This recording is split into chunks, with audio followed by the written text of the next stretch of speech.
Well, let's talk about your experience with Paragon. It's the first time I've ever been here. How did you guys get involved with this particular education experience? I showed up this morning to work and they told me to be here at 7:30.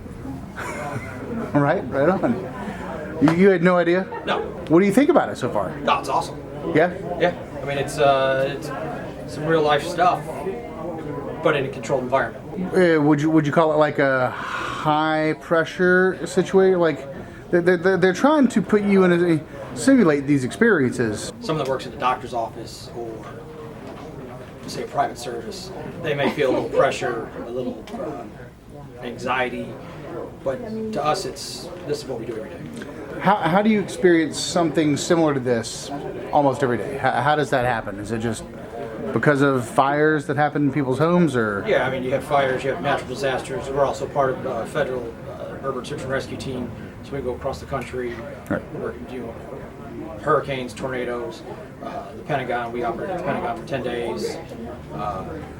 We had a building collapse here a few years ago due to a tornado. We pulled 13 people out, and we had to go through every step before we could actually pull them out. We had to do all the medical pre-steps. So that was you guys' job, not? Did you have like EMT with you, or are you part? Was us.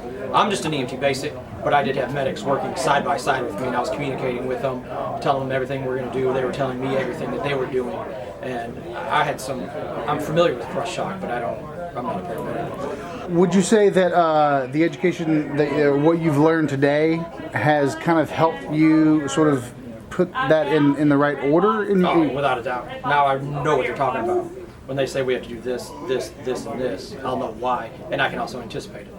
Like just from specific things that you may have heard, one or two things that really resonated with you earlier today?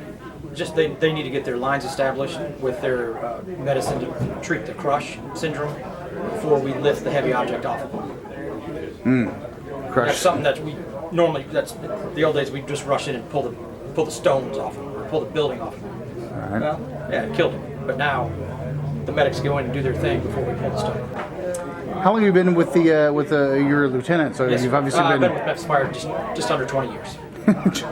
just under 20 years. I've been in the fire service 25 years. Would you say that now, after this class, that you have a much better handle on what to do when you get into a disaster situation?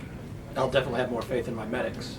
And not that I didn't have faith before, but now I'll really know what they're talking about. Would you say that now that you, let's just say that you were working with some medics who'd not been a part of this class ever, you would have the right, you'd know what to tell them, you could... Without a doubt, because only probably 10% of our medics know about this, the crush syndrome and the shock. And now that I've experienced this here at the Mary Lab, if they're not experienced, I'll be able to tell them, whoa, look, we need to look at this, we need to look at that before we do this, and that might cue them into some other different techniques, something that they're not knowledgeable about. And if I can't answer it and they can't answer it, I'll have to go get some additional help, someone that's been here before.